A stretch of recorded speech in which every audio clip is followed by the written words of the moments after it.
Welcome back to Sleepless History, the podcast where we take the most fascinating corners of human civilization and lay them out for you in slow, unhurried detail, perfect for those long evenings when the mind needs something to rest upon. I am glad you are here. Tonight, we travel back more than 2,000 years to a high mountain valley in central Mexico, to a place that would become one of the largest and most astonishing cities in the ancient world.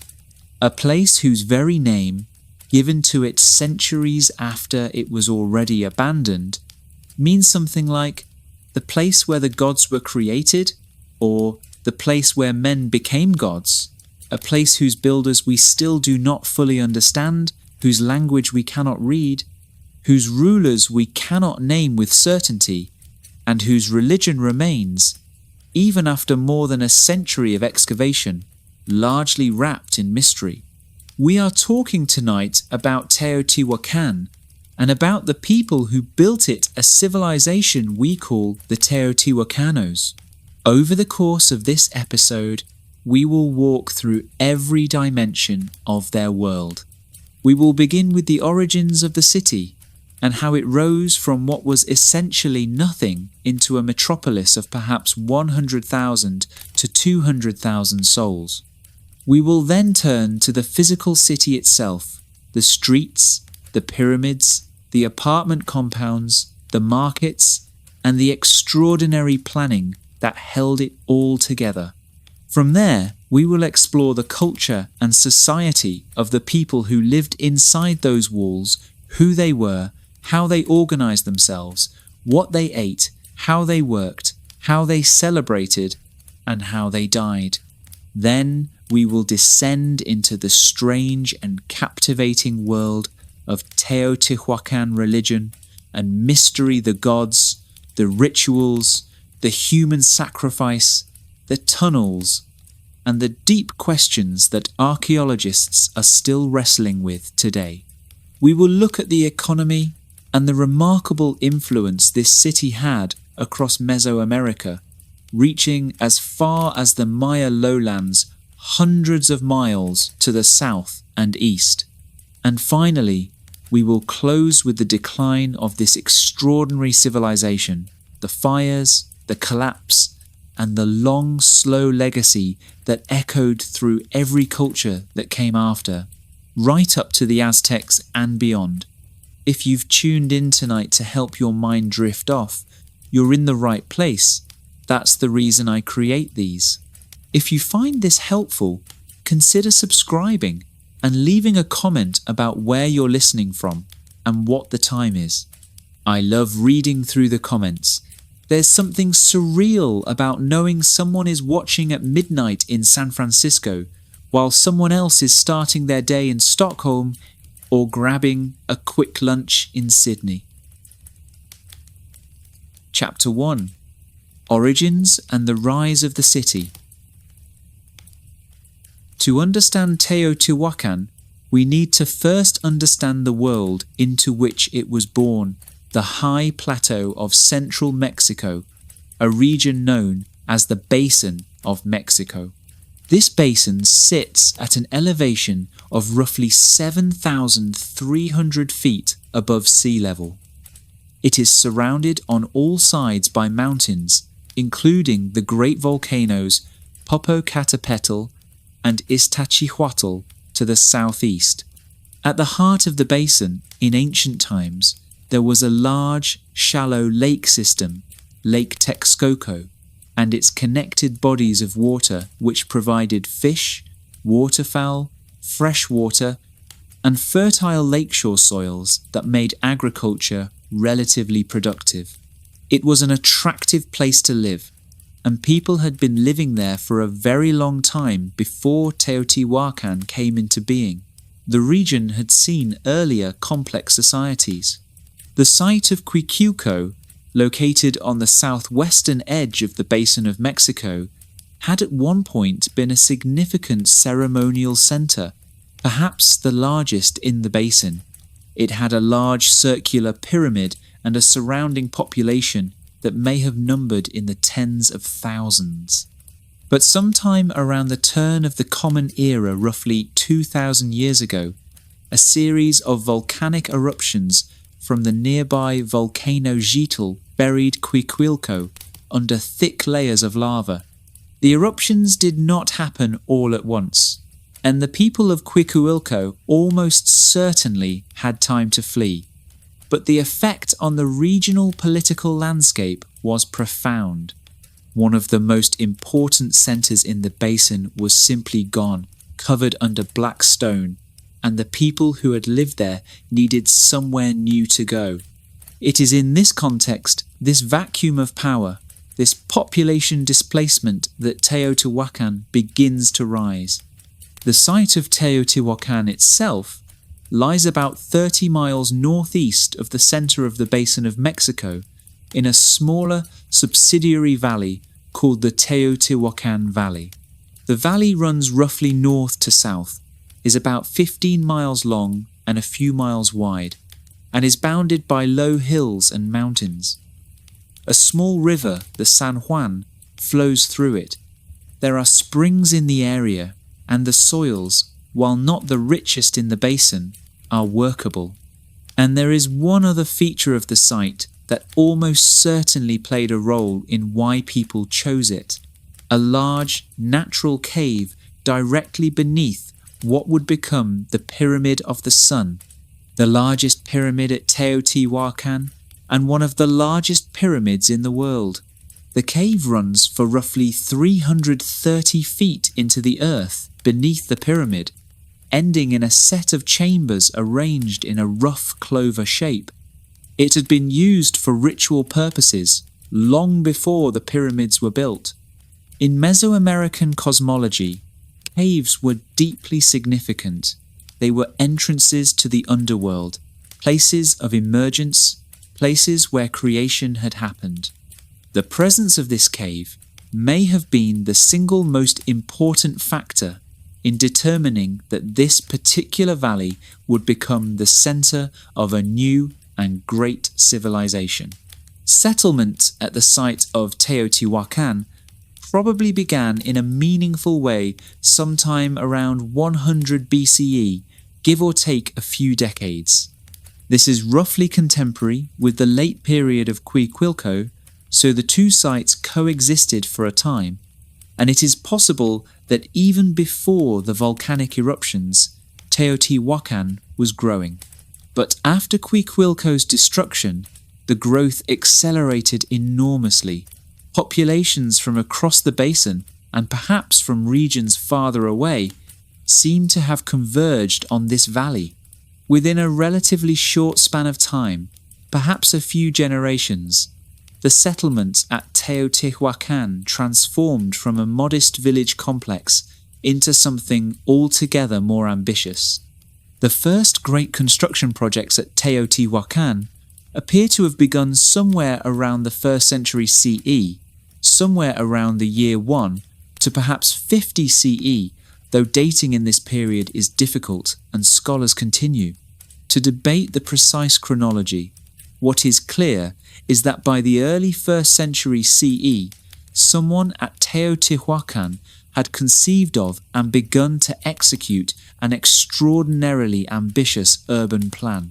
The defining feature of this plan was the great north-south avenue that archaeologists call the Avenue of the Dead, though of course we do not know what the Teotihuacanos themselves called it. This road runs for roughly 1.5 miles through the center of the city, oriented just a few degrees east of true north, an orientation that appears to have been deliberate and cosmologically meaningful, possibly aligned with the setting point of the Pleiades on the horizon, or with the position of the sun on certain important dates. The entire city was eventually laid out in accordance with this axial orientation, with streets running parallel or perpendicular to the Avenue of the Dead, creating a massive grid that covered several square miles. Running perpendicular to the Avenue of the Dead, roughly at its center, was a second great avenue running east to west, which modern researchers sometimes call the East-West Avenue. Together, these two roads divided the city into 4 great quadrants, and this fourfold division was likely of deep cosmological importance, echoing the Mesoamerican conception of the universe as divided into 4 quarters with a sacred center. The scale of the construction that followed is almost impossible to fully appreciate without standing in the place and looking at it. The Pyramid of the Sun, which sits along the east side of the Avenue of the Dead, is enormous. It stands roughly 216 feet tall and measures about 720 feet on each side at its base. It was built in stages, with an inner core of earlier construction, surrounded and enlarged by subsequent building phases. The total volume of the Pyramid of the Sun is estimated at roughly 1.2 million cubic yards of fill material sun-dried mud bricks, rubble, and earth, all packed together and then faced with stone and plaster. When it was finished, its outer surface was smooth and brightly plastered, probably red painted, and it would have gleamed in the Mexican sunlight like a great artificial mountain rising from the valley floor. At the northern end of the Avenue of the Dead sits the Pyramid of the Moon, somewhat smaller than the Pyramid of the Sun, but positioned so that its apex reaches roughly the same height above sea level because it sits on higher ground. Behind and above it rises the natural hill called Cerro Gordo, and the visual effect is of the pyramid as a kind of echo or reflection of the mountain behind it, an artificial sacred peak nestled against a natural one. The Pyramid of the Moon went through multiple construction phases as well, each new phase encasing the previous structure, and beneath and within it, archaeologists have found a series of extraordinary dedicatory burials, of which more will be said later. At the southern end of the Avenue of the Dead, marking the intersection with the East-West Avenue, stands the complex known as the Ciudadela the Citadel, as Spanish-speaking explorers named it. The Ciudadela is a massive sunken courtyard enclosed by a low platform that creates a square of roughly 1,300 feet on a side. Its walls are topped by 15 pyramidal platforms. Inside the courtyard, in the center, rises the Temple of the Feathered Serpent, also known by the Nahuatl name Quetzalcoatl, though whether the Teotihuacanos knew this particular deity by that name is uncertain. This temple is faced with extraordinary sculptural decoration. The facades are covered with carved and painted heads of feathered serpents and of a goggle-eyed rain deity, alternating in rows, staring outward from the stone with an intensity that still arrests the eye today. Beneath and around the Temple of the Feathered Serpent, excavations in the 1980s and 1990s revealed one of the most remarkable and disturbing discoveries in the entire history of Mesoamerican archaeology. The remains of roughly 200 individuals, many of them appearing to be warriors or soldiers, apparently sacrificed at the time of the temple's dedication or during construction phases. Some of these individuals had their hands bound behind their backs. Many wore ornaments made of shell and obsidian. The scale of this sacrificial deposit has few parallels in the ancient world outside of very specific ceremonial contexts, and it tells us something profound and troubling about the religious and political logic of the city's founding moments. The construction of these great monuments required enormous investments of labor, material, and organizational capacity, quarrying and transporting stone, manufacturing the mud bricks that formed the inner fill of the pyramids, plastering and painting surfaces.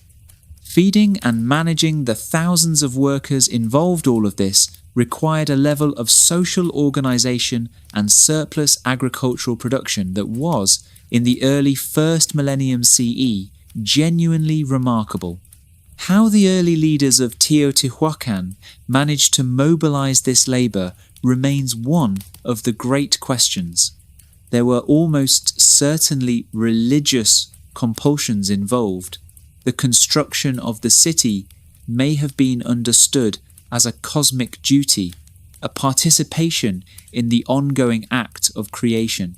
But there were also surely more mundane mechanisms of authority, coercion, and reward.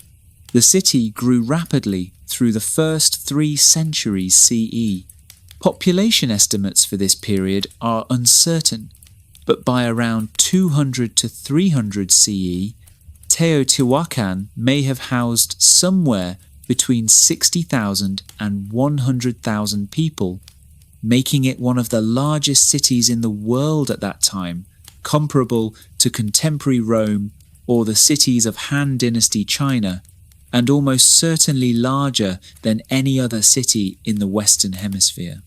At its peak, perhaps in the period between 300 and 500 CE, the population may have reached as high as 125,000 to 200,000 people, though the higher estimates are contested.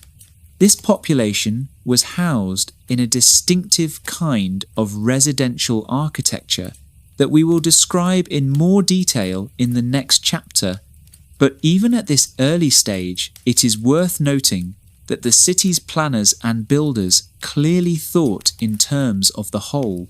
The apartment compounds that housed the city's population were built according to consistent principles throughout the city, suggesting a degree of top-down planning and coordination that is unusual in the ancient world. Streets were laid out in the grid, drainage systems were built, water was managed. The city was not an organic, haphazard accumulation of settlement the way many ancient cities were.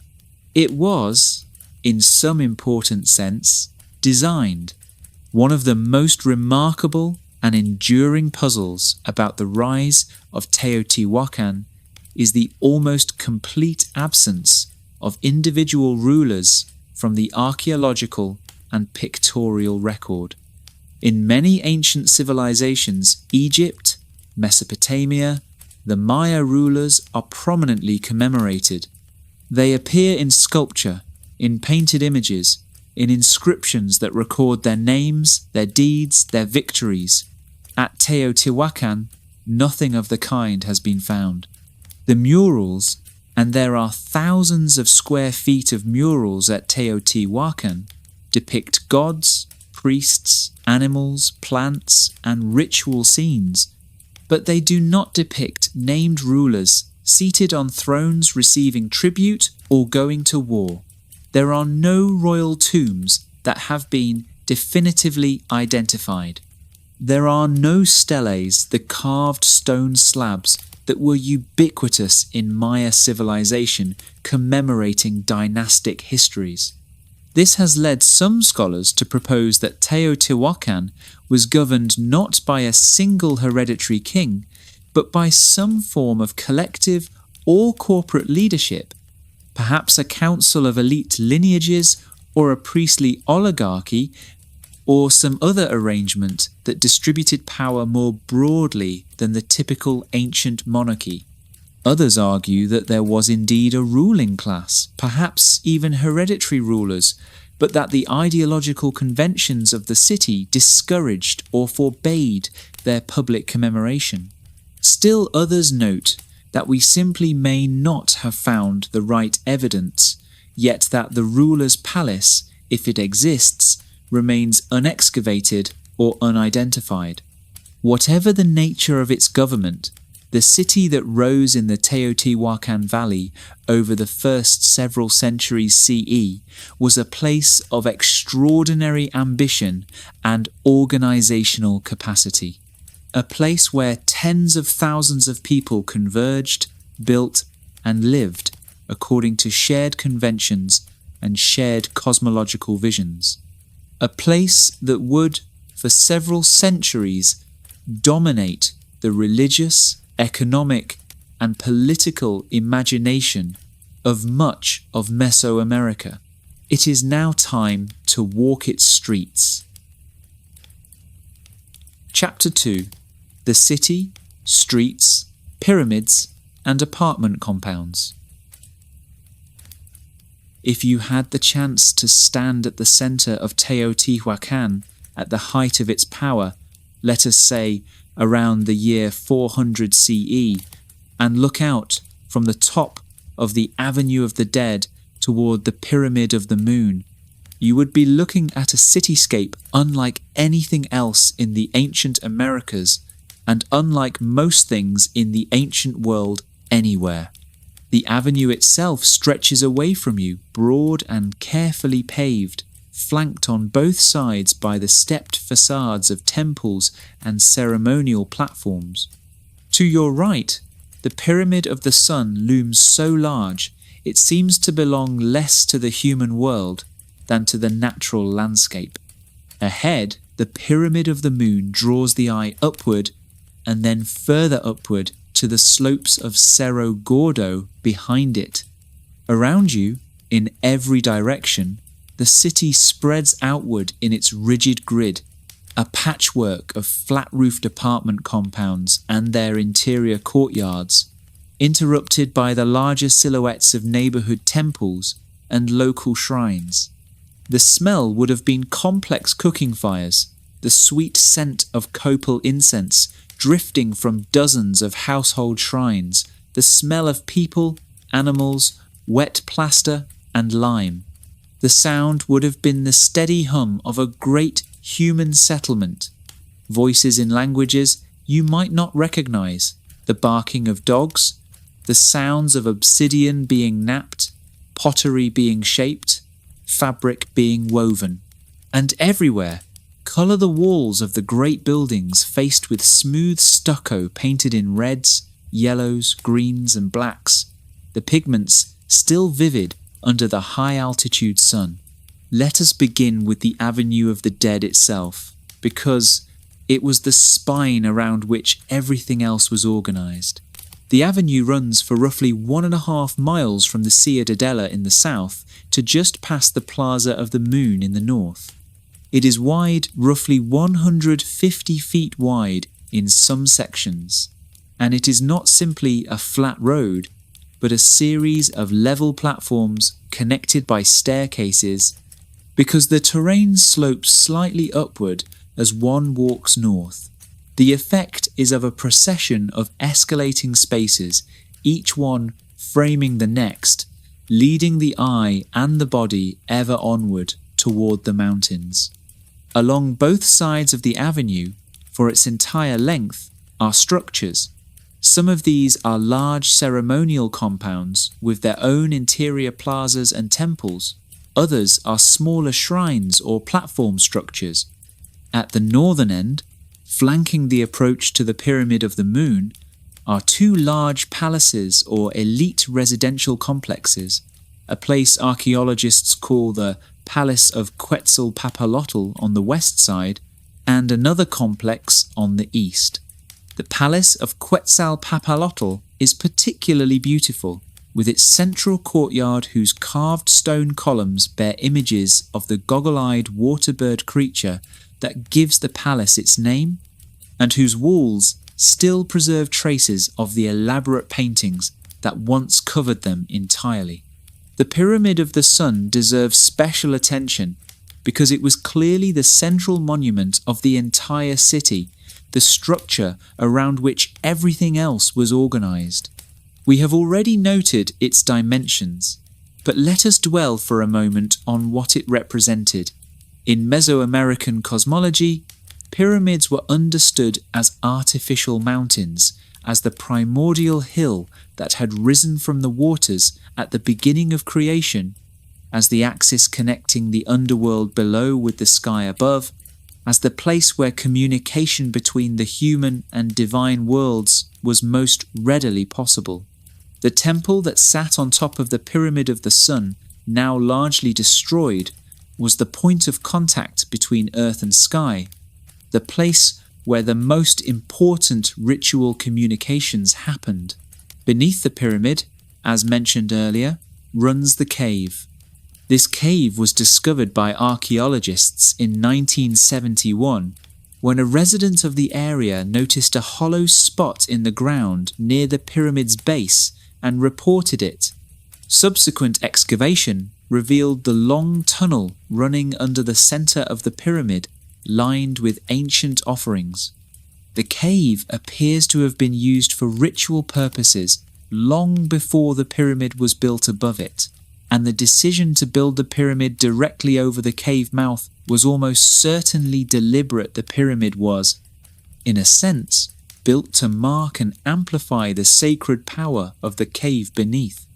At the other end of the avenue, the Ciudadela and its Temple of the Feathered Serpent represent a different kind of sacred space, less a mountain and more an enclosed courtyard world, a kind of mirror of the cosmos, where large gatherings could take place within the containment of the surrounding platforms.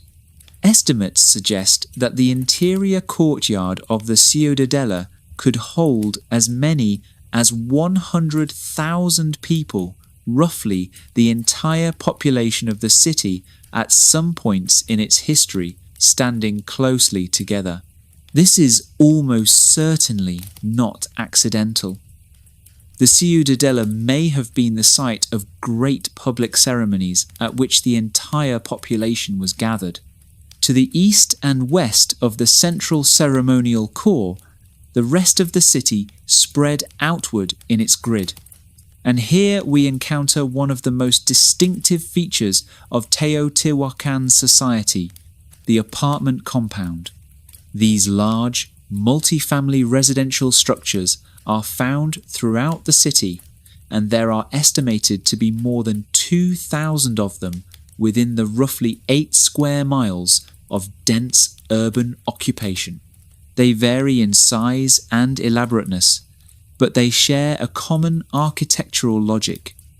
Each compound is enclosed by a thick outer wall with very few, often just one entrance.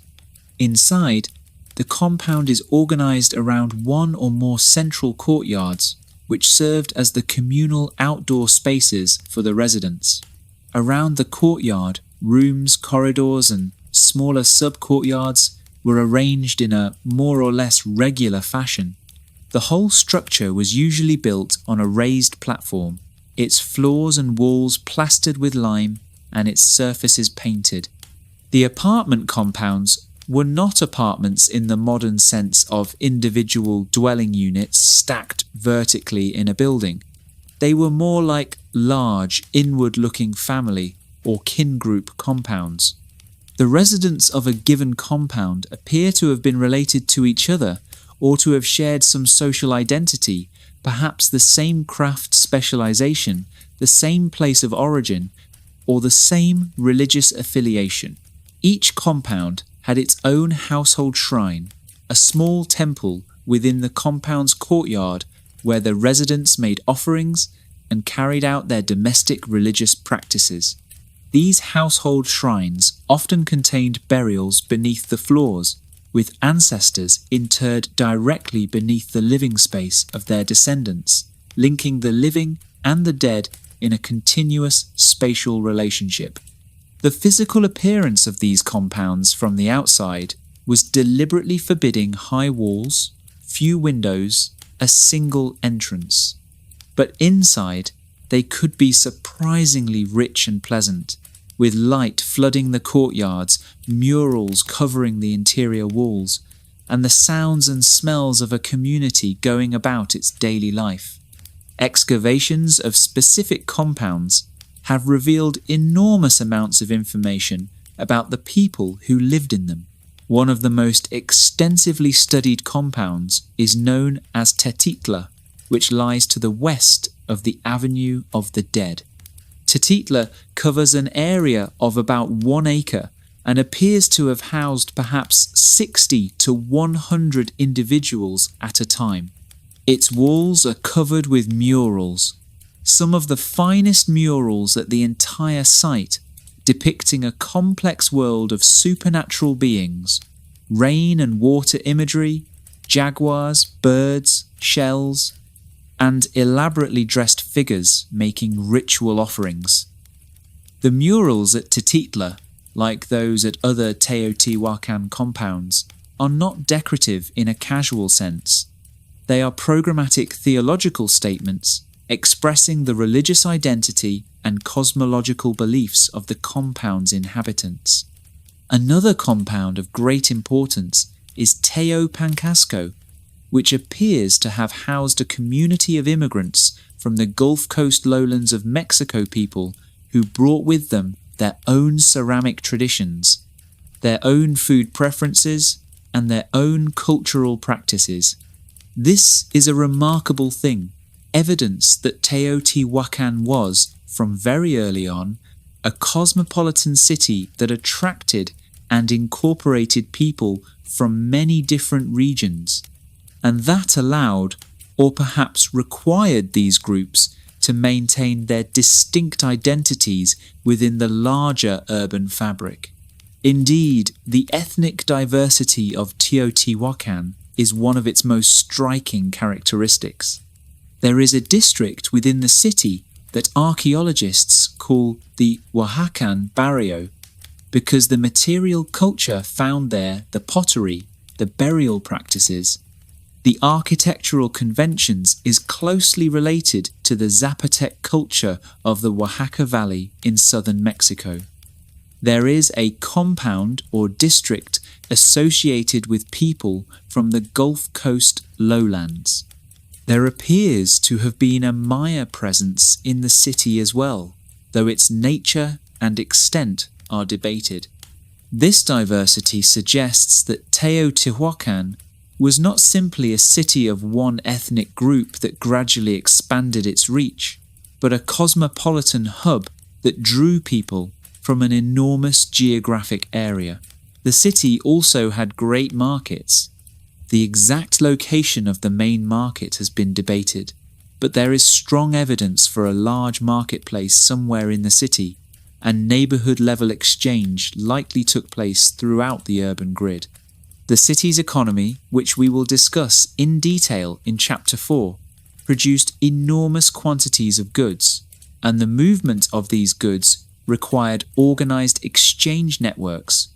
Obsidian tools, ceramic vessels, lime plaster, ground stone for milling, textiles, food, all of these things moved through the city's commercial networks. Water was a constant concern in any ancient city, and Teotihuacan's management of water was sophisticated. The city had a network of channels and drains that directed water through the urban space. The San Juan River was likely managed and channeled. Springs in the area provided drinking water. The city's position in the semi-arid highlands meant that rainfall was seasonal, concentrated in the summer months, and managing water for both domestic use and agriculture required ongoing attention and infrastructure. Agriculture in the immediate vicinity of the city was intensive. The soils of the Teotihuacan Valley were cultivated with maize, beans, squash, amaranth, and other crops. Irrigation systems, drawing on the springs and channels of the valley, extended the agricultural season and increased yields. The city also drew food from a much wider hinterland from other parts of the basin of Mexico, and perhaps from regions far beyond, through the networks of tribute and trade that its political and economic power made possible. One aspect of life in the city that is easy to overlook but worth pausing on is the sheer sensory richness of the place.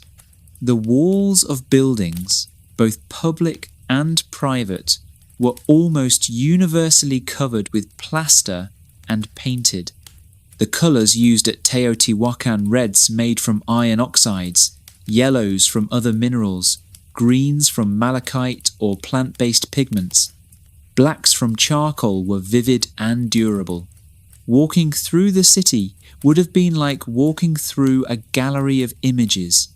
Not the kind of gallery we think of today, with separate individual works in isolated frames, but a continuous immersive environment in which mythological beings, sacred symbols, and cosmic diagrams surrounded you on every surface.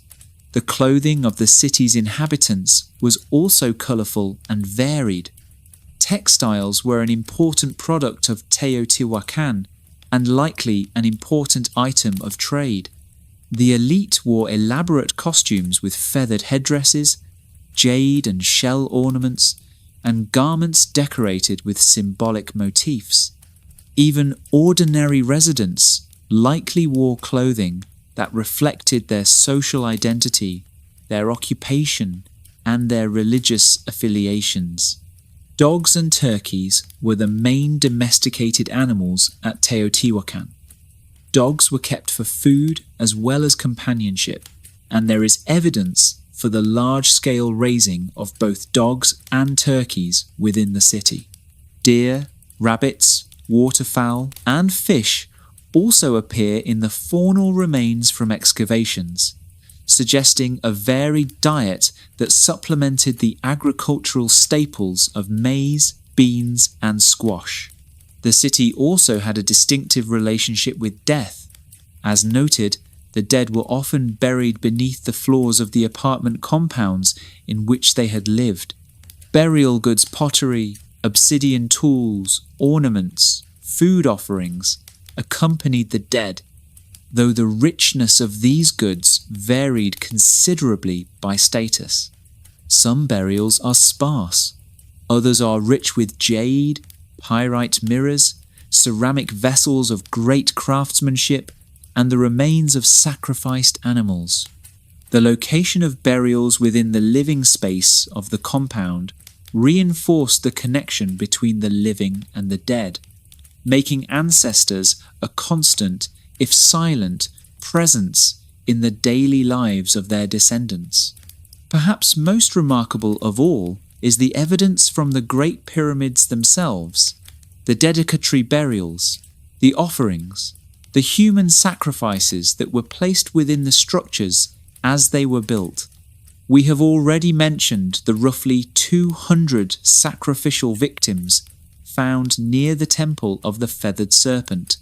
Similar, if smaller, dedicatory deposits have been found within the Pyramid of the Moon. These offerings, which included not just human beings, but also animals, obsidian and greenstone objects, shells, ceramics, and other valuables, were placed at specific points in the construction process as acts of consecration, as gifts to the supernatural powers that inhabited the sacred space being created. The city that emerges from all of this evidence is not simply a large settlement. It is a total environment, carefully designed and continuously maintained, in which every surface, every space, every building, every act of construction, and every burial was embedded in a dense network of religious meaning, social obligation, and cosmological intention. It was a city in which the boundary between the sacred and the mundane was not sharp, where cooking a meal in a household shrine compound and making an offering to a rain deity in a neighborhood temple were not categorically different kinds of acts, but points on a continuous spectrum of human engagement with the divine. This brings us naturally to the question of who exactly the people of this city were, how they organized their society, and what their daily lives looked like in more human terms. Chapter 3: Culture and Society. Life inside the City of the Gods. To understand the society of Teotihuacan, we have to accept from the outset that we are working with significant limitations. The Teotihuacanos left no readable written records, at least none that have survived and been deciphered. They used a form of writing or symbolic notation. Glyphs appear in the murals, on ceramics, and on other objects, but these have not been decoded in the way that Maya hieroglyphics were decoded over the course of the 20th century. We cannot read their books, their dedications, their royal histories, or their administrative records. Everything we know about Teotihuacan society comes from the physical evidence of archaeology, the things people made, the places they lived, the objects they discarded or deliberately buried, the bones they left behind. This limitation shapes the kind of history we can tell. It is, in some ways, a history of things rather than a history of people, of pottery rather than poets, of foundations rather than families. And yet from this material record, scholars have been able to reconstruct a surprisingly detailed picture of Teotihuacan society, one that in some ways seems remarkably familiar and in other ways is deeply strange. Let us begin with social hierarchy, because it is impossible to talk about any complex ancient society without acknowledging that power and resources were unequally distributed. At Teotihuacan, the evidence for social stratification is clear. The residential compounds vary enormously in their size, construction quality, and material wealth. Some compounds are large, well-built, elaborately decorated with murals, and contain burials with rich grave goods, jade, greenstone, obsidian, shell, and ceramic items of high craftsmanship. Other compounds are smaller, more simply built, decorated more sparsely or not at all, and their burials contain fewer and less valuable goods. At the very top of the hierarchy were the elite individuals and kin groups who controlled access to resources, organized labor for construction and agriculture, managed trade networks, and performed or supervised the most important religious rituals. These elite individuals are visible in the archaeological record through their residences, the large, well-appointed compounds with multiple courtyards and elaborate mural programs, and through their burials, which tend to be richer and more carefully prepared than those of ordinary residents. Below the elite, there was a substantial middle-tier artisans, craftspeople, merchants, and administrators whose lives were materially comfortable by the standards of the ancient world. They lived in reasonably well-built compounds, ate a varied diet, had access to prestige goods, and participated in the ritual life of the city through their neighborhood shrines and household ceremonies. Some of the most skilled artisans at Teotihuacan, the obsidian workers, the ceramic painters, the mural artists, were almost certainly specialists of high status, respected and well rewarded for their abilities. At the base of the hierarchy were the majority of the city's residents: farmers, general laborers, servants, perhaps slaves whose lives were harder and whose material circumstances were more constrained. Even these individuals, however, appear to have lived in multi-room compounds rather than in simple huts, and to have had access to ceramic vessels, obsidian tools, and the other basic material amenities of Teotihuacan life. The city seems to have provided a level of material security that was, by ancient standards, fairly broadly distributed. One of the most fascinating aspects of Teotihuacan society is the evidence for what some scholars have called a corporate or collective ideology, a set of cultural values that de-emphasized individual prominence and emphasized group identity, collective action, and shared religious participation. This ideology is visible in several ways. As already noted, The city's public art does not commemorate individual rulers or celebrate individual military victories. The murals depict types priest figures, warrior figures, agricultural abundance figures, rather than specific named individuals. Even the most elaborate private residences lack the kind of royal iconography found in contemporary Maya cities, where every available surface might be covered with the image and genealogy of the ruling lord. This does not mean that Teotihuacan was an egalitarian society. Clearly, it was not. But it may mean that the forms through which power was expressed and legitimized were different from those familiar in other ancient civilizations. Power at Teotihuacan may have been expressed more through the control of ritual, the management of sacred spaces, and the organization of collective ceremonies than through the personal glorification of individual rulers.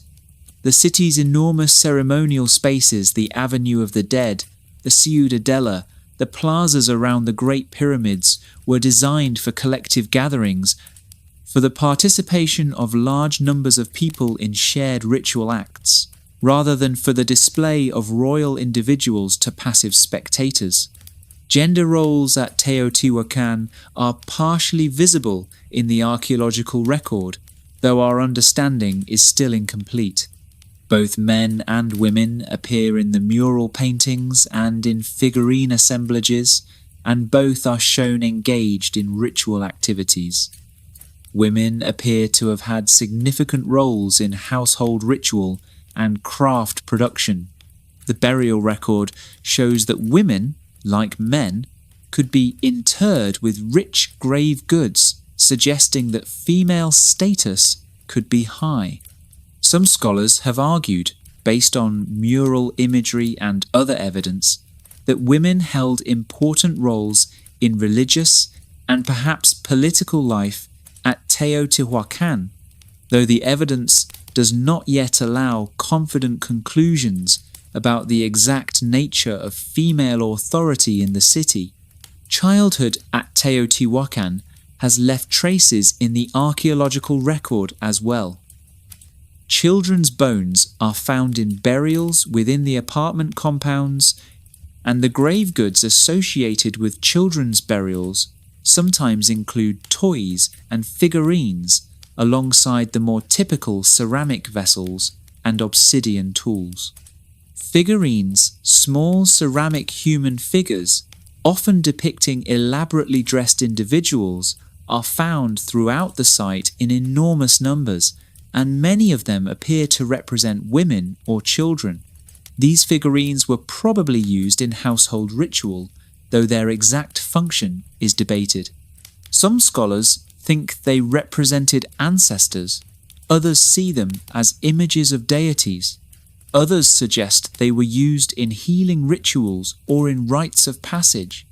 Education and the transmission of skills from one generation to the next would have been largely informal at Teotihuacan. Apprenticeship within craft workshops, instruction within family compounds, participation in community rituals that taught the young about the religious and cosmological frameworks within which they lived.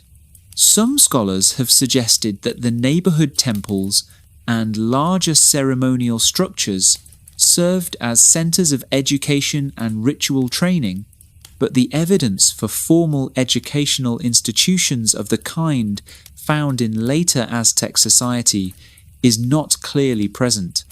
Craft production was enormously important at Teotihuacan, both for the city's internal economy and for its external trade networks. The most important craft industry, in terms of both volume and regional impact, was obsidian working. Obsidian, the volcanic glass that was the primary material for cutting tools throughout ancient Mesoamerica, was available from quarries in the Pachuca Highlands, not far from the Teotihuacan Valley. Teotihuacan controlled, or at least dominated, the exploitation of one of the most important of these quarries, which produced a distinctive green obsidian of high quality. The city had dozens, perhaps hundreds of workshops producing obsidian tools, blades, scrapers, projectile points in enormous quantities, and these tools were distributed throughout the Teotihuacan trade network across Mesoamerica. Ceramic production was another major industry. Teotihuacan developed a distinctive and highly recognizable ceramic tradition, including the cylindrical tripod vessel, a cylinder on 3 legs with a flat base that became a kind of hallmark of Teotihuacan culture across Mesoamerica. These vessels were produced in great quantities, some of them finely painted with complex mythological and symbolic imagery, others more plainly finished for everyday use. The fine-painted vessels, sometimes called thin orange ware, were particularly prized and have been found at sites hundreds of miles from Teotihuacan. Lime plaster production was a third major industry, and a demanding one.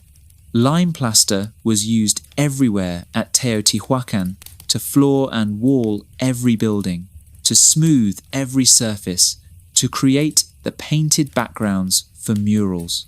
Producing it required burning limestone at high temperatures, a process that consumed enormous quantities of wood fuel.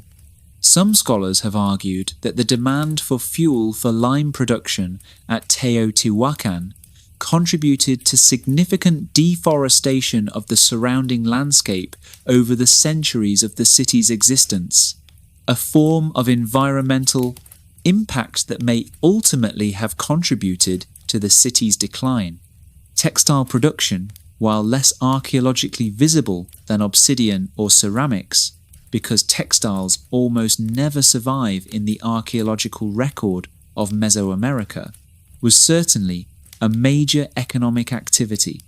The elaborate costumes depicted in murals and figurines suggest a highly developed textile tradition, with sophisticated dyeing, weaving, and embroidery techniques. Cotton was likely grown or obtained through trade from lower elevation regions, while Magi fiber from the agave plants of the highlands provided another textile material. Music was part of life at Teotihuacan, as it was in virtually all human societies. Ceramic whistles, flutes, and rattles have been found throughout the site. Drums probably made from wood and hide would have been played but leave no archaeological trace. The mural paintings occasionally show figures engaged in what appear to be musical or ritual performances, though the exact nature of these activities is often ambiguous. Food deserves more than a passing mention, because what people ate is a fundamental dimension of their culture and daily experience. The staple diet at Teotihuacan was built around the Mesoamerican dietary triad of maize, beans, and squash, 3 crops that complement each other nutritionally and agronomically. Maize was ground into masa and made into tortillas and tamales. Beans provided protein, squash provided vitamins and additional calories. But Teotihuacan residents ate far more than just these staples. Amaranth, a grain-like seed, was an important additional food crop. Chiles of various kinds were used for flavoring. Avocados, tomatoes, and other fruits and vegetables were available. Dogs and turkeys were raised for meat. Game deer, rabbits, waterfowl supplemented the diet. Fish and aquatic insects from the lake system of the basin were likely important food sources as well. Pulque, the fermented sap of the maguey agave plant, was the alcoholic beverage of ancient Mexico, and it was certainly consumed at Teotihuacan. Magi imagery appears in the murals, and the maguey plant itself was of enormous importance to Mesoamerican societies, providing not just pulque, but also fiber for textiles, needles from its leaves, and building material. The consumption of pulque was almost certainly regulated in later Aztec society. Drunkenness was severely punished, but ritual and ceremonial consumption of pulque was permitted and even required, and something similar may have been true at Teotihuacan. Disease and health are difficult to assess from the skeletal record alone, but what we can say is that the population of Teotihuacan experienced the full range of health challenges typical of a large, dense, ancient urban population. Skeletal analysis of individuals buried in the apartment compounds shows evidence of nutritional stress in childhood periods when food was insufficient or of poor quality, as well as evidence of physical labor, injury, and the various degenerative conditions associated with aging. Infectious disease would have been a constant threat in a city of this size and density, though the specific diseases that plagued Teotihuacan are not directly recoverable from the skeletal record. Perhaps one of the most moving aspects of Teotihuacan society, from a purely human perspective, is the evidence for care of the ill and elderly.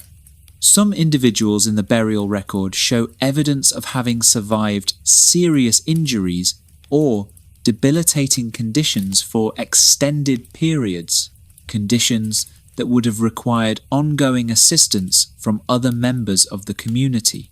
This suggests that the social fabric of the apartment compound communities included the provision of care for those who could not fully care for themselves, a reminder that even in a civilization we know primarily through its monuments and its sacrificial victims, the basic human capacities for solidarity and compassion were present. The rhythms of daily life at Teotihuacan were governed, as in virtually all pre-industrial societies, by the cycles of the natural world. The sun rose over the mountains to the east, and set over the mountains to the west, and the city's orientation toward the cardinal directions meant that the movement of the sun through the sky was never far from consciousness. The agricultural calendar shaped the year planting in the spring with the onset of the rains, tending through the summer growing season, harvesting in the fall, and managing through the dry winter months. Festivals and ceremonies almost certainly clustered around these agricultural transitions, as they did in later Mesoamerican societies, marking the beginning of the planting season with prayers and offerings to the rain deities, celebrating the harvest with thanks and feasting. The markets of Teotihuacan deserve more detailed attention than they have yet received in this account. Markets were central to the daily life of Mesoamerican cities, and Teotihuacan was no exception. The great Aztec market at Tlatelolco, which the Spanish conquistador Hernán Cortés described in awestruck terms in the early 16th century, was almost certainly descended from a tradition of large urban markets that stretched back to Teotihuacan and beyond. At Teotihuacan, archaeologists have identified areas that appear to have served market functions locations where the material debris of exchange activity accumulates, where diverse ceramic traditions from different parts of the city and beyond appear together, and where the spatial organization suggests the congregation of vendors and buyers. In a market at Teotihuacan, a visitor might have found stalls or areas offering obsidian tools in a range of sizes and qualities, from rough flakes to finely pressure-flaked blades. Ceramic vessels of all kinds, storage jars, cooking pots, serving dishes, and the fine, thin orangeware bowls and cylindrical tripod vessels associated with elite consumption would have been available. Food vendors would have offered cooked meals, tortillas, tamales, various prepared dishes made with maize, beans, chiles, and whatever meat was available. Raw agricultural produce, maize kernels, dried beans, squash, chiles, fruits would have been sold in bulk. Feathers, dyes, raw cotton, and spun fibre would have been available for textile workers. Ground stone tools, metates for grinding maize, manos for the handheld stones used with the metates, were heavy necessities that had to be replaced as they wore down. Salt, an absolute dietary necessity and a valuable trade commodity, would have been present, and luxury goods jade, greenstone, pyrite, shell, exotic feathers. Fine ceramics would have been available to those who could afford them. The spatial organization of the market would have reflected social hierarchies, the most valuable goods, and the most prominent vendors in the most accessible locations, the humbler goods and vendors at the margins. Disputes over prices, quantities, and quality would have been adjudicated by market officials if Teotihuacan followed the pattern of later Mesoamerican markets, where official oversight of commerce was an established institution. The relationship between the individual and the group in Teotihuacan society is a theme worth returning to, because it seems to have been negotiated differently than in many other ancient civilizations. The apartment compound was the primary social unit below the level of the neighborhood and the city. Within the compound, individuals were embedded in dense networks of kinship and perhaps occupational solidarity. The compound's household shrine, its shared courtyard, its shared meals and shared rituals bound the residents together in ongoing, practical, and symbolic obligations. The compound buried its dead beneath its floors and maintained relationships with those ancestors through offerings and ceremonies. The compound was, in a very real sense, a social organism with its own identity, its own history, and its own ongoing obligations to the supernatural world. This deep embeddedness in the group may have shaped the psychology of Teotihuacan's residents in ways that are difficult for modern Western individuals, accustomed to thinking of the self as primary and the group as secondary, to fully appreciate. The self, at Teotihuacan, was perhaps already a relational self-defined, not primarily by individual achievement or individual accumulation of wealth, but by position within a kinship network, within a neighborhood, within a craft community, within the larger ritual order of the city. Success and failure, status and shame were experienced collectively rather than individually. This is speculation. Of course, we cannot read the inner lives of people who lived 2,000 years ago in a city whose language we cannot decipher. But the material evidence consistently points toward a social world in which collective identity was paramount, in which the symbols of individual distinction that are so prominent in many ancient civilizations are notably absent, and in which the built environment itself, the apartment compounds, the shared courtyards, the communal shrines was designed to reinforce rather than undermine collective solidarity. The arts of Teotihuacan, beyond the murals already discussed, deserve mention as expressions of this cultural world. The ceramic tradition included not just the functional and luxury vessels already described, but also a remarkable array of figurines, small clay figures that appear in enormous numbers throughout the site. These figurines depict human beings, mostly female, in elaborate costumes and headdresses.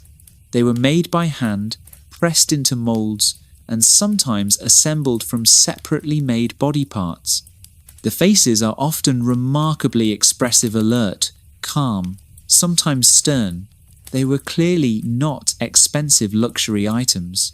They are found in ordinary household contexts, in garbage dumps as well as in shrines, in every part of the city. They must have been familiar objects in every household, perhaps the most common image of the human figure in the daily visual environment of the city's residents. The tradition of creating large stone sculptures, the great carved facades of the Temple of the Feathered Serpent, the carved columns of the Palace of Quetzalpapalotl, also represents an artistic tradition of high sophistication. The relief carving of the Feathered Serpent Temple is particularly remarkable for the sheer technical ambition of carving and installing hundreds of large stone heads on steeply inclined pyramid facades, each head carved in the round, so that it projects dramatically from the surface and catches light and shadow in shifting patterns as the sun moves across the sky. In all of these ways, in its hierarchies and its craft production, its gender roles and its daily diet, its music and its care for the sick, its markets and its figurines and its collective life, the society of Teotihuacan was a fully human one, complex and contradictory, capable of both extraordinary beauty and extraordinary violence, organized around shared meanings and shared beliefs that gave coherence to the lives of the tens of thousands of people who lived within its walls. And it is to those shared beliefs, the religious world of Teotihuacan, that we turn now. Chapter 4: Religion, Ritual, and Mystery. Of all the dimensions of Teotihuacan civilization, religion is at once the most visible and the most elusive. It is the most visible because religious imagery saturates the city. It covers the walls of apartment compounds and public buildings. It dominates the iconography of ceramics and portable objects. It structures the layout of the city itself. And it is the most elusive because we cannot read the texts that would tell us the names the Teotihuacanos used for their gods, the myths they told about the creation of the world, the prayers they recited at their shrines, or the theological debates that may have divided their priestly classes. What we are left with is a rich but wordless iconography that we must interpret as best we can, aided by comparisons with later Mesoamerican religious traditions, by the spatial and contextual evidence of where religious images appear and in what combinations, and by the growing body of evidence from excavations of temples, burials, and dedicatory caches. Let us begin with the gods, or at least with the supernatural beings that appear most frequently in Teotihuacan iconography. The most prominent of these is a figure that scholars have called the Great Goddess, or sometimes the Spider Woman, based on the imagery associated with her in murals. This figure appears in the famous murals of a place called Tepantitla, where a large frontal figure with goggle eyes and elaborate headdress pours water from her hands, while smaller figures cavort around her in what appears to be a paradise landscape, a place of flowers, water, and abundance. The great goddess figure is associated with water, fertility, the earth, and possibly the underworld.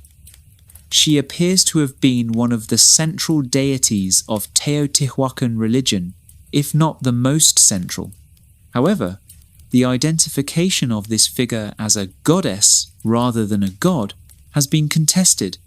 Some scholars, notably Carl Taube, have argued that this figure is better understood as a male rain deity, a precursor of the Aztec god Tlaloc, rather than as a female fertility goddess. The debate has been ongoing for decades and reflects the difficulty of interpreting gender in ancient religious iconography without written texts to guide interpretation.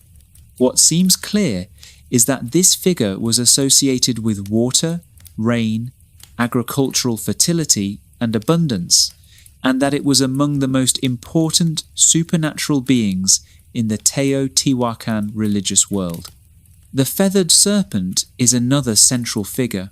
This creature, a serpent covered with the plumes of the quetzal bird, or sometimes with other feathers, appears in enormous dramatic relief on the facade of the temple of the feathered serpent in the Ciudadela, alternating with the goggle-eyed rain deity figure. The feathered serpent is a presence in Mesoamerican religion that persists from Teotihuacan all the way through to the Aztec god Quetzalcoatl and beyond. What exactly the feathered serpent meant to the Teotihuacanos, whether it was a creator deity, a god of wind, a symbol of royal authority, or something else entirely, is debated. Some scholars have connected it with the planet Venus, with warfare, or with the founding of the city itself. What is beyond question is that it was a figure of great cosmic importance, as evidenced by the extraordinary investment of construction and sacrifice that accompanied the building of its temple. A third important figure is the storm or rain god, the goggle-eyed deity already mentioned in association with both the temple of the feathered serpent and with the water imagery of the murals. This figure, usually depicted with large circular eyes, fanged mouth, and associations with rain, lightning, and water, is widely distributed in Teotihuacan iconography and appears to have been the focus of particularly intense devotion.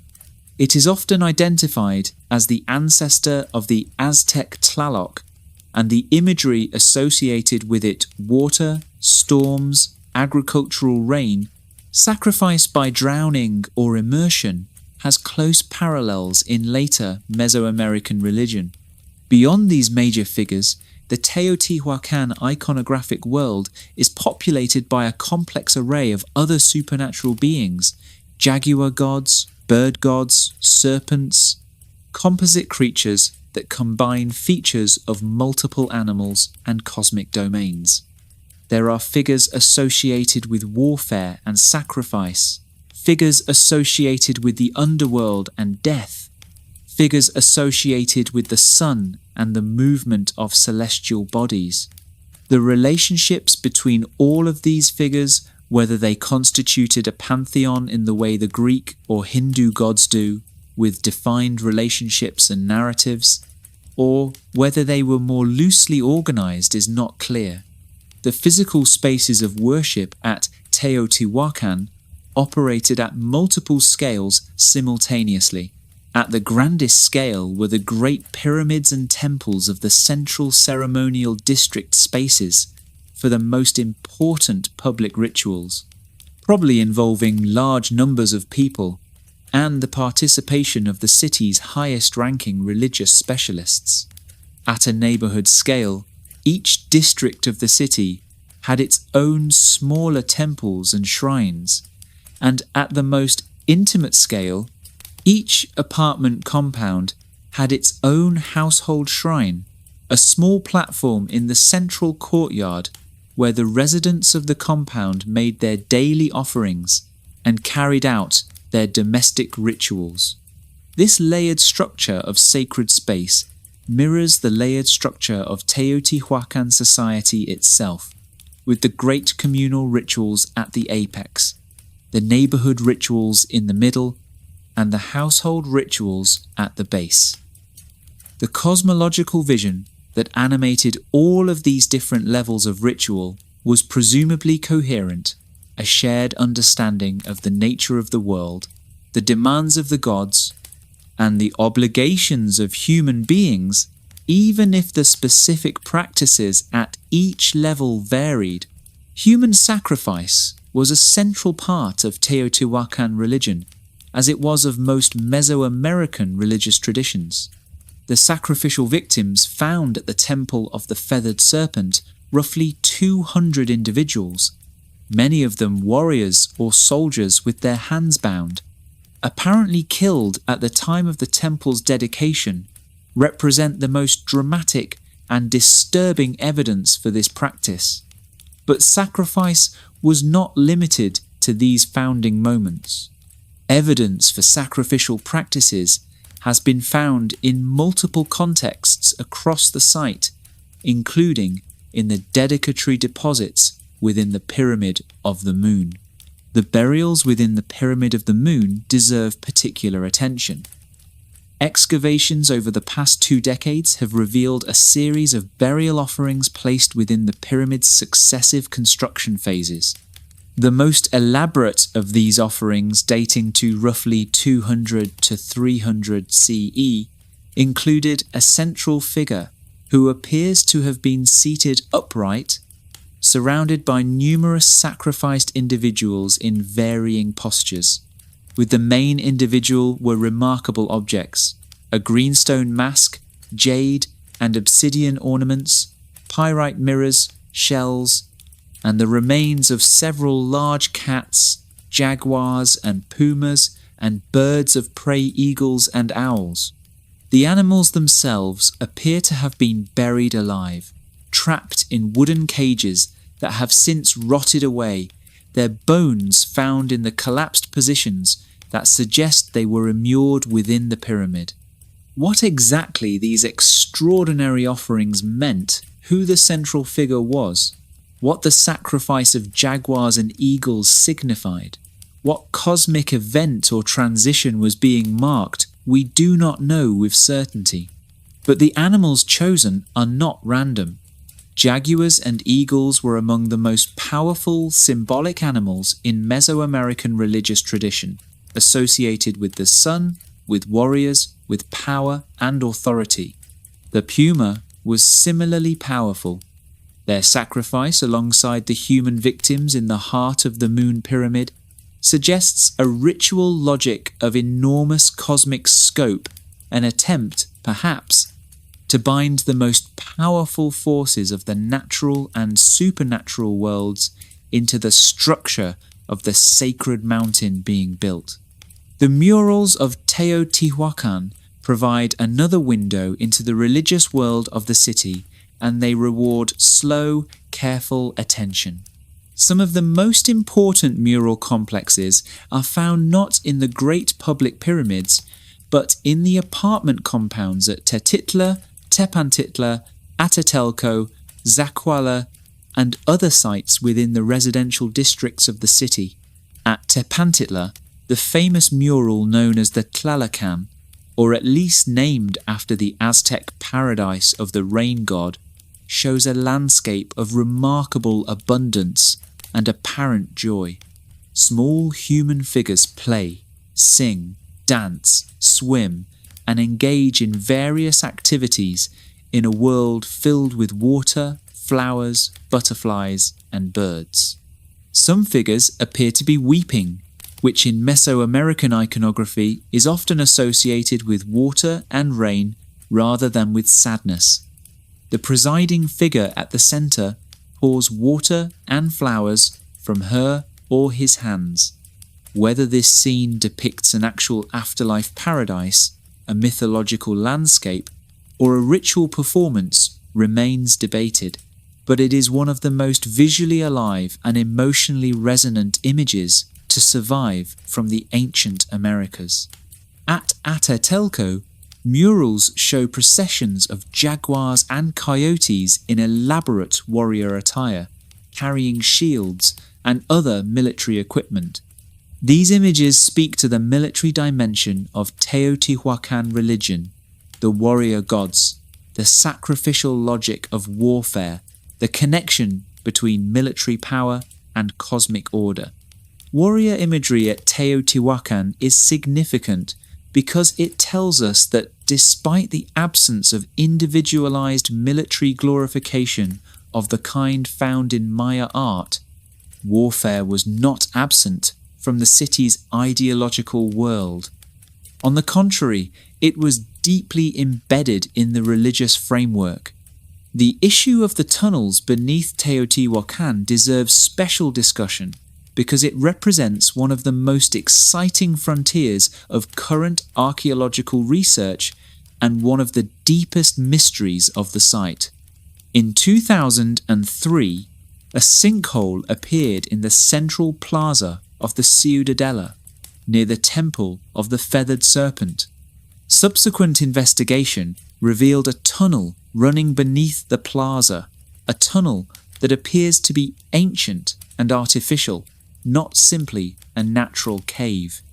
Extensive excavation of this tunnel over the subsequent decade, led by archaeologist Sergio Gomez Chavez, revealed a passage roughly 330 feet long, running from a point beneath the central plaza toward the Temple of the Feathered Serpent.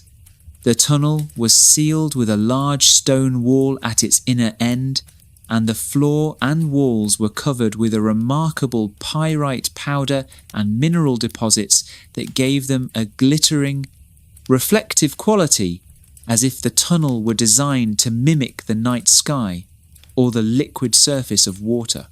Along the tunnel's walls and floor, excavators found thousands of objects: ceramic vessels, obsidian blades, rubber balls, wooden objects, seeds, shell ornaments, jade figures, and more. At the inner chambers of the tunnel, beneath the temple itself, the deposits were particularly rich, and evidence was found for what appear to be wooden structures, possibly canopied arrangements that supported offerings.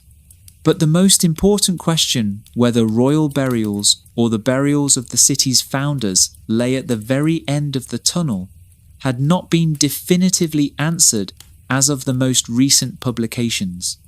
The discovery of this tunnel beneath the Ciudadela has reinforced the view that tunnels and caves were of enormous religious importance at Teotihuacan. Combined with the cave beneath the Pyramid of the Sun, they suggest a city in which the underworld, the space beneath the earth, was as important a religious domain as the sky above. The city was built not just to reach upward toward the heavens, but also to descend downward into the earth, to incorporate both cosmic directions into its sacred geography. One of the most persistent mysteries of Teotihuacan religion is the question of the relationship between the city's religious tradition and the later Aztec tradition. The Aztecs, who built their own great city of Tenochtitlan in the basin of Mexico, roughly 1,000 years after Teotihuacan's peak, clearly regarded Teotihuacan with tremendous reverence. They made pilgrimages to the site, deposited offerings in its ruins, and incorporated it into their own cosmological mythology. It was at Teotihuacan, they said, that the gods had gathered at the beginning of the current age and sacrificed themselves to set the sun and moon in motion. The very name Teotihuacan, the place where the gods were created, or the place where men became gods, was an Aztec name given to a site whose original name in the original Teotihuacan language is unknown. How much of Aztec religion was genuinely descended from Teotihuacan religion, and how much was a later construction that appropriated the older city's aura of antiquity and sanctity, is impossible to determine with certainty. But the continuities are striking. The rain deity Tlaloc, the feathered serpent Quetzalcoatl, the dual solar and lunar cosmology, the importance of human sacrifice, all of these elements that are central to Aztec religion have clear antecedents at Teotihuacan. Whether they were transmitted directly through unbroken cultural traditions, or whether they were independently reinvented, or whether the later peoples of the basin looked at the ruins of Teotihuacan and constructed a religious interpretation of what they saw there, we cannot say. What we can say is that the religious world of Teotihuacan was of enormous depth and complexity, that it organized the entire built environment of the city around its cosmological principles, that it demanded and received extraordinary investments of human life and labor, and that its echoes can be heard, however distantly, in the religious and cultural traditions of every Mesoamerican civilization that followed. Chapter 5: Economy, Influence, Decline, and Legacy. No history of Teotihuacan would be complete without a reckoning with the city's extraordinary economic reach and its profound influence on other civilizations across Mesoamerica, an influence that extended hundreds, in some cases over 1,000 miles from the valley in which it was built. Nor would it be complete without facing the question of what happened at the end, why a city of such size and power apparently collapsed, was partially burned, and was largely abandoned over the course of the 6th and 7th centuries CE. And we must end with the legacy, the long afterlife of this civilization in the cultures that came after it, right up to the present day. Let us begin with the economy, because economic power was the foundation on which Teotihuacan's influence was built.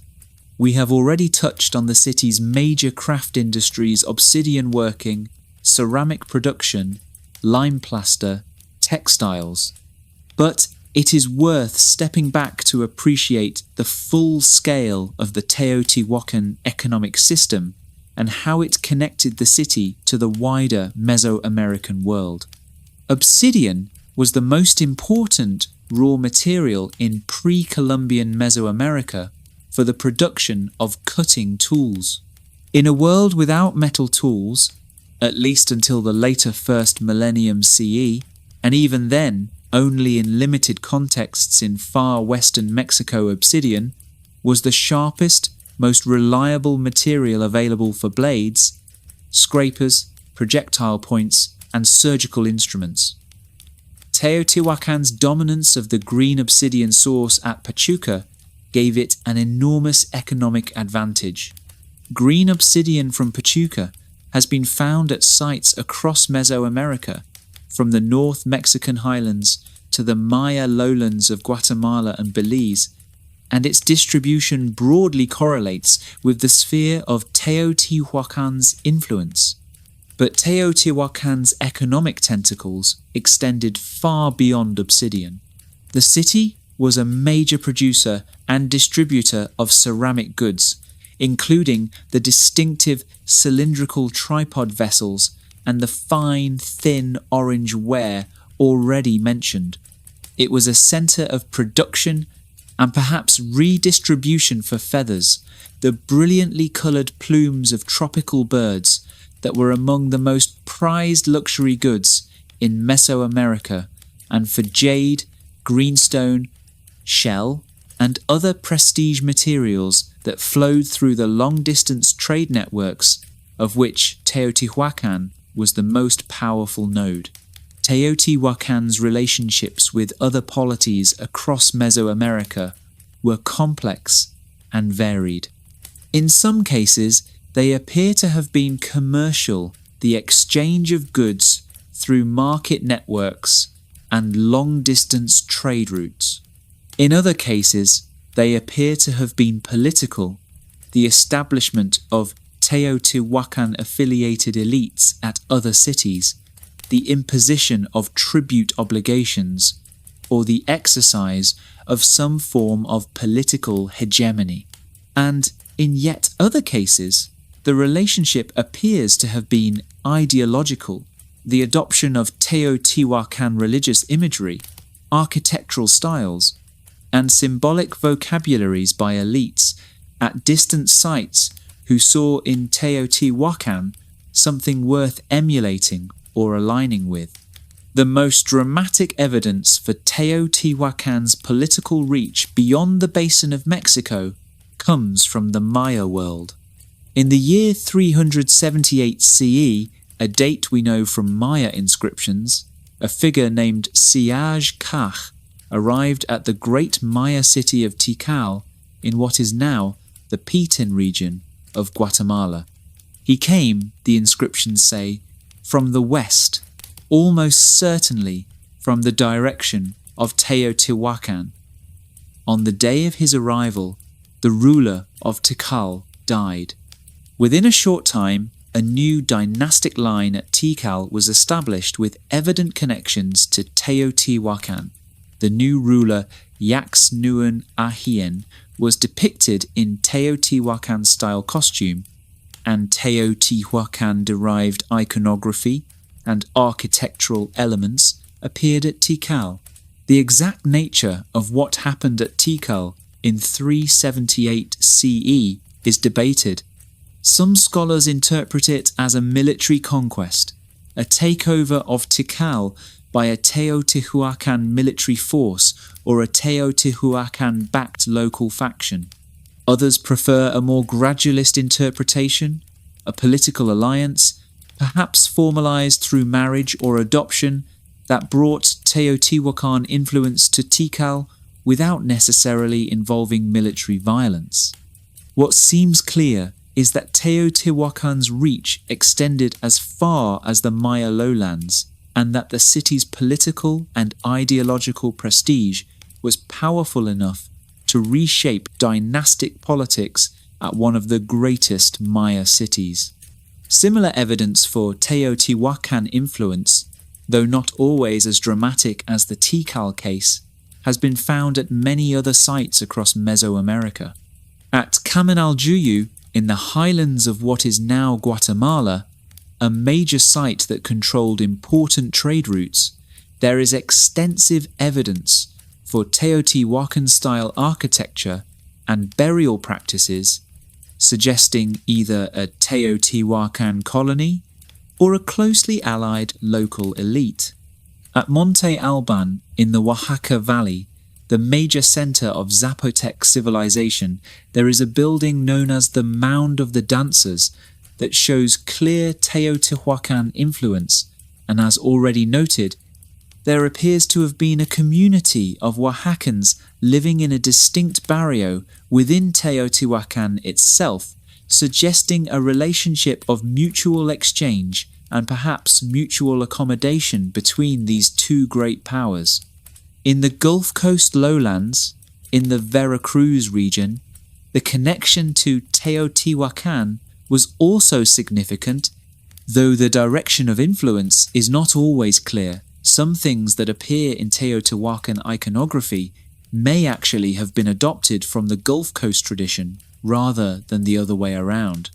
The relationship between Teotihuacan and the Gulf Coast is one of the more complex dimensions of the city's external connections, involving mutual influence, population movement, and long-term commercial exchange.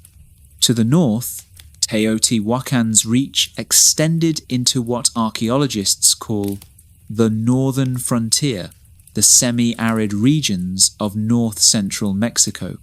Here, sites like Alta Vista in the modern state of Zacatecas show evidence of Teotihuacan influence in their architecture and material culture, and it is possible that these sites were connected to Teotihuacan through mining operations, the extraction of turquoise, cinnabar, and other valuable minerals from the northern highlands. The picture that emerges is of Teotihuacan as the hub of a vast interregional system, not an empire in the strict Roman sense, with formal territorial control and military garrisons throughout its domain, but something more fluid and multifaceted, a network of commercial relationships, political alliances, ideological influence, and population movement that linked the city to virtually every major region of ancient Mesoamerica. Teotihuacan was, in the terminology of world systems theory, a core, the center of gravity around which much of Mesoamerican political and economic life organized itself for several centuries. How did this network maintain itself? Through commerce and the circulation of prestige goods, through the movement of people, the artisans, merchants, pilgrims, and political envoys who traveled to and from the city, through the adoption of Teotihuacan religious and artistic conventions by elites across the region who saw in this imagery a language of power and cosmic authority that legitimized their own positions, and perhaps, in some cases, through more coercive means, the threat or use of military force, the imposition of tribute, the presence of Teotihuacan affiliated military figures at key nodes in the network. And then it ended, or rather, it transformed in a way that, from the perspective of later centuries, looks like an ending. The decline of Teotihuacan is one of the most discussed and least fully understood events in the history of ancient Mesoamerica.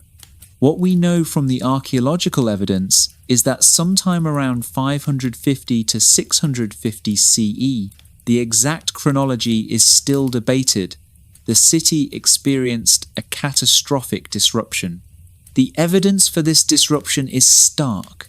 The major civic and religious buildings along the Avenue of the Dead were deliberately burned, and the artifacts and furnishings within them were systematically destroyed. This destruction was not random.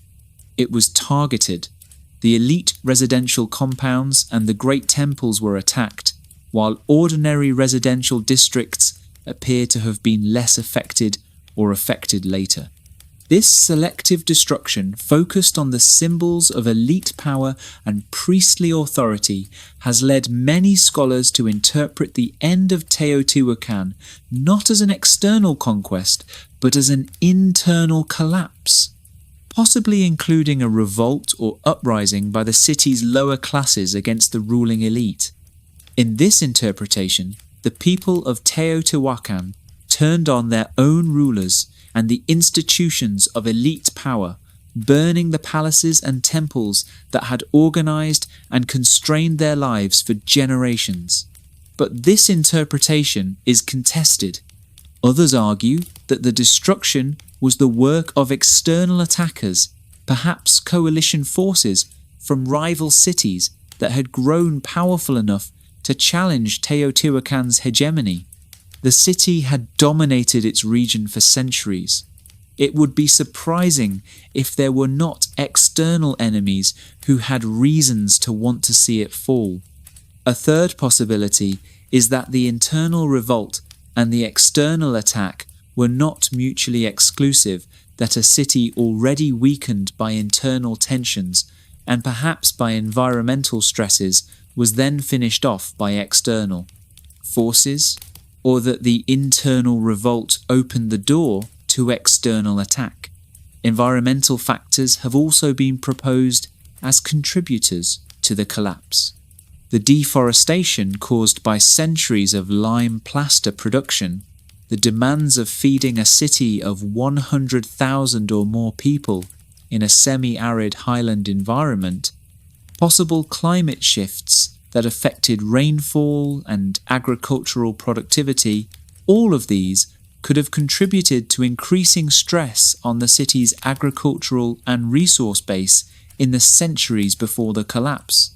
Whatever its causes, the collapse appears to have happened relatively quickly in historical terms, not a gradual, centuries-long decline, but a more abrupt disruption over perhaps several decades in the middle of the first millennium CE.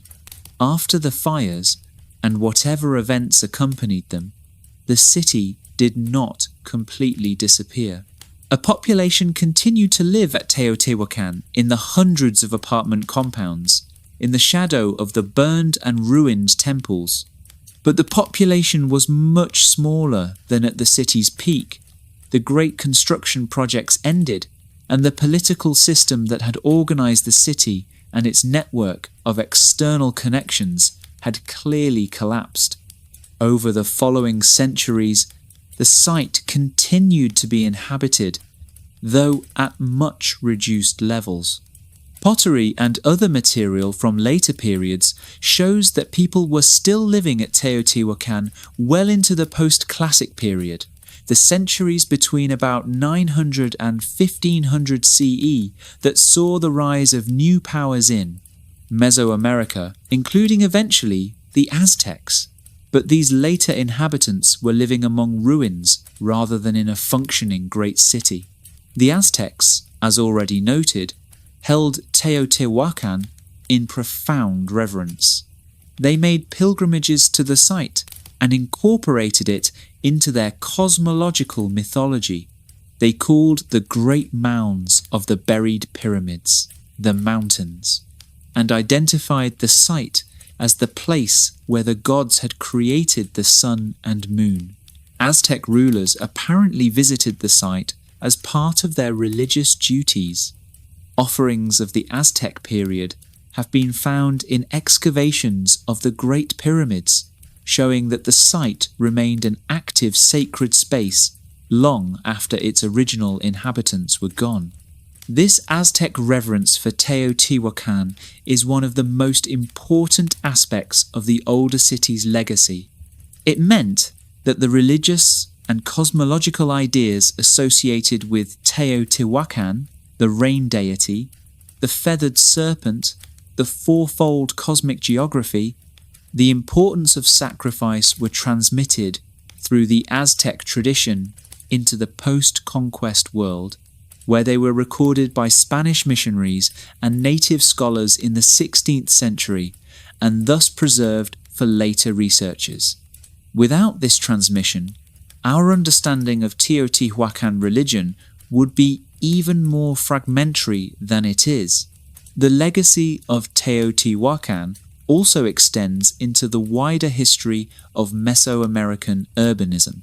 The city demonstrated that it was possible to build and sustain an urban population of more than 100,000 people in the highland environment of central Mexico, a demonstration that influenced the planning and development of later cities, including ultimately Tenochtitlan, the Aztec capital that was built in the same basin of Mexico. The grid layout, the apartment compound housing model, the integration of market exchange with ceremonial space, the management of water, all of these urban planning solutions developed at Teotihuacan informed the cities that came after it. In the Maya world, the impact of the late 4th century CE intervention at Tikal and other sites had long-lasting effects on dynastic politics and religious iconography.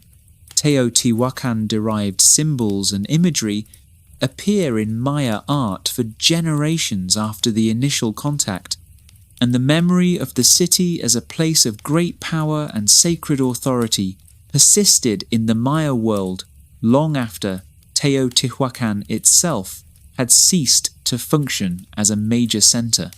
And in the modern world, Teotihuacan continues to exert an extraordinary fascination. The site is one of the most visited archaeological sites in the world, drawing millions of tourists each year to walk the Avenue of the Dead and climb the pyramids. The ongoing excavations there, particularly the work in the tunnel beneath the Ciudadela and the continuing analysis of the apartment compound murals, regularly produce new discoveries that require existing interpretations to be revised and expanded. Teotihuacan remains, in every sense, an active field of inquiry. The exact sequence of events that brought Teotihuacan to its knees may never be fully known. The archaeological evidence tells us that fire came to the great monuments, that the burning was targeted and deliberate, that the city was not obliterated but transformed, diminished from the greatest urban center in Mesoamerica. into a much smaller, quieter settlement, living in the shadow of its own extraordinary past. The mystery of who lit those fires and why will likely remain one of the enduring open questions of ancient American history. But there is a perspective from which the collapse of Teotihuacan, dramatic and disruptive as it was for the people who lived through it, is less a story of failure than a story of transformation. The city had endured for roughly 600 years at a scale of population and organization that had no precedent in the Western Hemisphere. It had shaped the religious, political, and cultural landscape of Mesoamerica in ways that could not be undone by any fire. The gods it had venerated, the rain deity, the feathered serpent, the complex cosmological beings that populated its murals, would continue to be venerated for 1,000 years after the last smoke cleared from the Avenue of the Dead.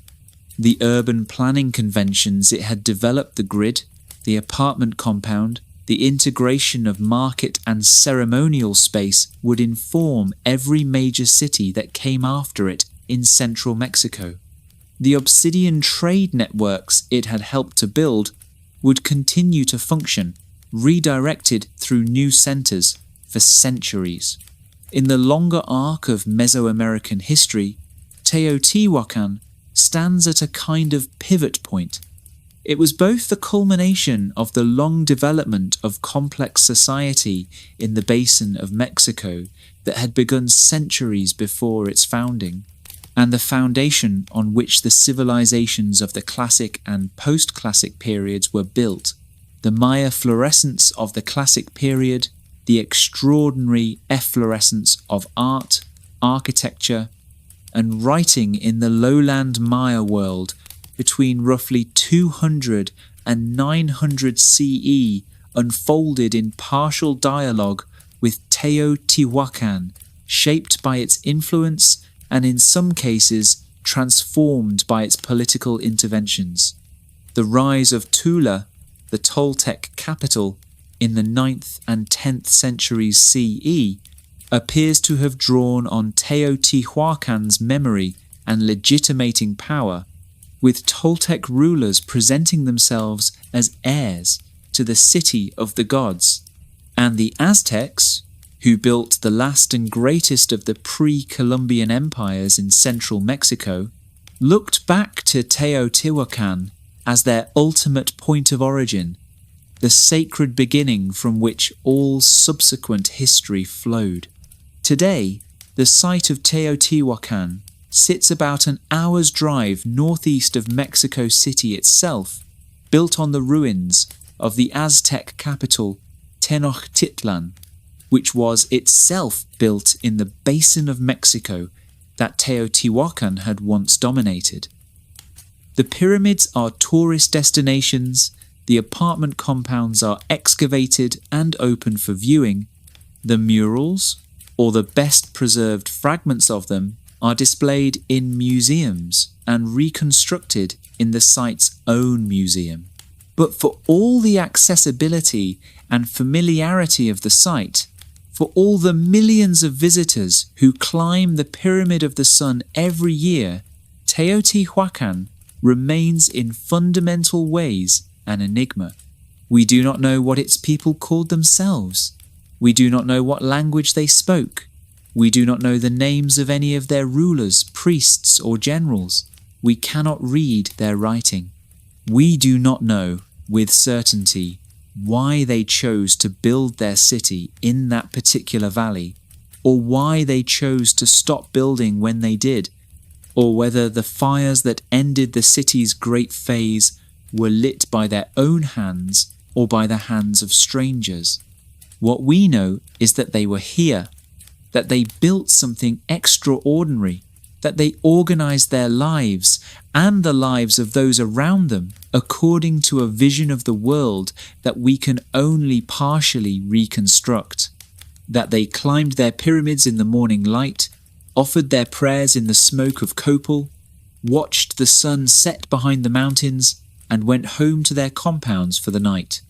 That they were, in all the ways that matter most, human beings as fully present in their world as we are in ours, as full of purpose and anxiety and joy and grief and wonder.